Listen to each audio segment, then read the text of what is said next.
Hello दोस्तों, मेरे channel में आपका स्वागत है। सीजी फॉरेस्ट गार्ड जो 1484 पद है, नई वाली भर्ती है, उसके लिए एक अपडेट निकल के सामने आई है।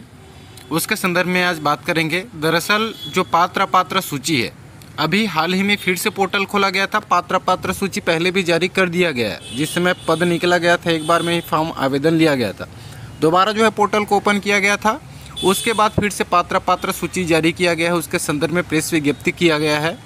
ठीक है, तो आप पात्र अपात्र सूची अपना कैसे देखेंगे और दावापत्ति कैसे लगाएंगे, साथ में दोस्तों इसके फिजिकल से रिलेटेड बहुत सारे कमेंट्स आ रहे हैं, तो उसके संदर्भ में थोड़ी सी बात करेंगे। ठीक है, सबसे पहले ये जो प्रेस विज्ञप्ति हुई उसको हम लोग पढ़ लेते हैं। ये जो है 4/10/2024 को जारी किया गया है, लेकिन वेबसाइट पर अपलोड हुई है दोस्तों आज। ठीक है, वन रक्षक के 1484 रिक्त पदों पर सीधी भर्ती हेतु पात्र अपात्र अभ्यर्थियों की सूची संदर्भी पत्र के द्वारा वन रक्षक के 1484 रिक्त पदों पर सीधी भर्ती हेतु द्वितीय चरण में दिनांक 12/6/2024 से 1/7/2024 तक ऑनलाइन प्राप्त आवेदनों की पात्र अपात्र सूची उपलब्ध कराई गई है। यानी पोर्टल जब फिर से खोला गया, उसके बाद जो लोग फॉर्म डाले हैं, आवेदन डाले हैं, उनमें से कितने लोग पात्र और अपात्र हुए हैं, उनकी सूची जो है जारी की गई है। निर्धारित तिथि तक कुल 59,366 आवेदन प्राप्त हुए। यानी कि जब पोर्टल फिर से खोला गया तो 59,366 आवेदन फिर से डला हुआ है, जिसमें से पात्र आवेदन पत्रों की संख्या 58,242 है। 59,366 में 58,242 पात्र हैं एवं अपात्र कितने हैं? 1,124 लोग हैं। अतः पात्र अपात्र अभ्यर्थियों से दावापत्ति हेतु विभागीय वेबसाइट में अपलोड करावें। दावापत्ति के लिए दिनांक 7/10/2024 से 16/10/2024 तक 10 दिवस के समय निर्धारित की जाती है। यानी कि 7/10 से 16/10, 16/10 आखिरी डेट है। इस डेट तक जो लोग अपात्र कर दिए गए हैं लेकिन पात्रता रख रहे हैं, वहाँ पे अपात्रता की क्यों अपात्र हुए हैं आप, वो वहाँ पे बताया गया है। उसके बावजूद भी आप पात्रता रखते हैं, आपके डॉक्यूमेंट सही हैं, तो आप जो है दावा आपत्ति कर सकते हैं। कैसे करेंगे वो हम लोग आगे वीडियो में देखेंगे। वन रक्षक के 1484 रिक्त पदों पर सीधी भर्ती हेतु प्रथम चरण में ऑनलाइन आवेदन पत्र प्राप्त किए जाने हेतु दिनांक 20/5/2023 से 11/6/2023 तक समय निर्धारित किया गया था, जिसमें कुल 3,76,706 आवेदन प्राप्त हुआ था, जिसमें से 3,74,121 पात्र तथा 2,585 आवेदन अपात्र हुए थे। यानी यहाँ पे आपको कैंडिडेट की भी संख्या आपको पता चल गई दोस्तों, 3,74,000, और अभी जो नए पात्र हुए हैं 58,000। तो अप्रॉक्स 4,30,000 के आसपास आपके कैंडिडेट रहेंगे फिजिकल में। ठीक है, पात्र आवेदनों में से दंतेवाड़ा वन मंडल के अंतर्गत 567 एवं बीजापुर वन मंडल के अंतर्गत 723 आवेदन पत्र ऐसे हैं जहां अनारक्षित अन्य पिछड़ा वर्ग एवं अनुसूचित जाति का पद विज्ञापित नहीं होने के बाद भी उन वर्ग के अभ्यर्थियों द्वारा आवेदन किया गया है। तत्समय भर्ती की कार्यवाही राज्य स्तर से किया जाना संभावित होने के कारण उनके आवेदनों को पात्र सूची में डाला गया है। अच्छा, जहां पे पद नहीं है और आवेदन डाल दिया गया था, तो चूँकि इसका जो भर्ती है राज्य स्तर पर होगा, इसलिए उनको भी पात्र सूची में डाला गया है।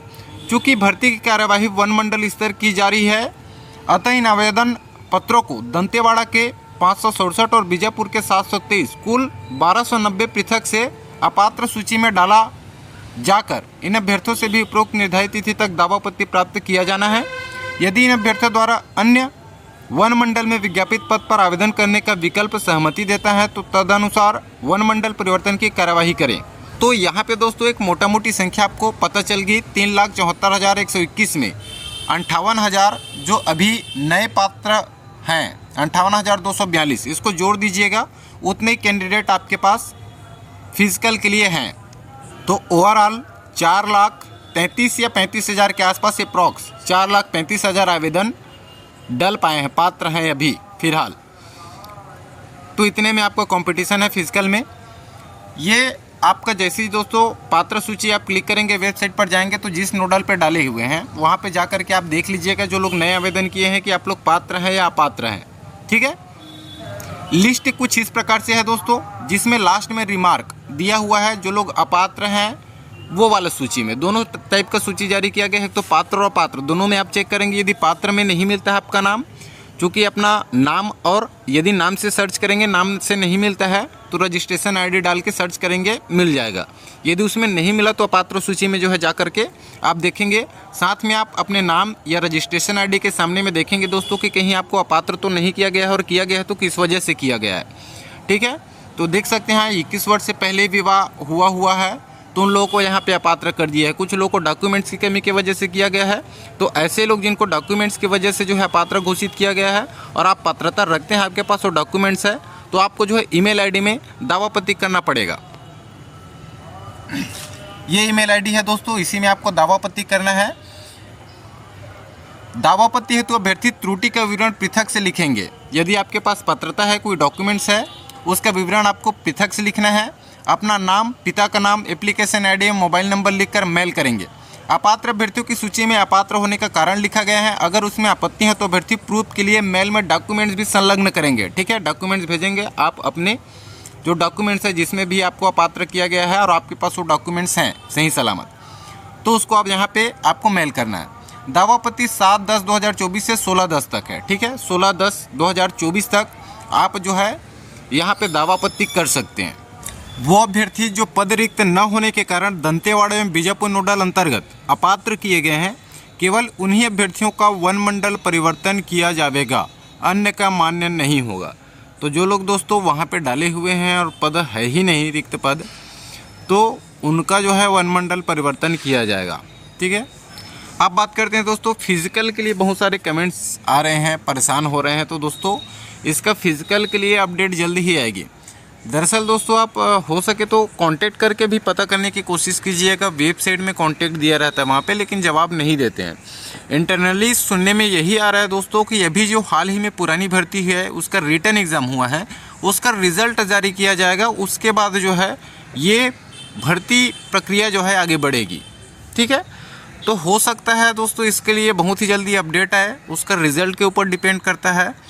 ठीक है, जो पुरानी वाली भर्ती है उसके रिज़ल्ट के ऊपर, उसके बाद जल्द ही इसके लिए अपडेट आएगी। यदि अपडेट आएगी तो ज़रूर मैं वीडियो बना करके शेयर करूंगा।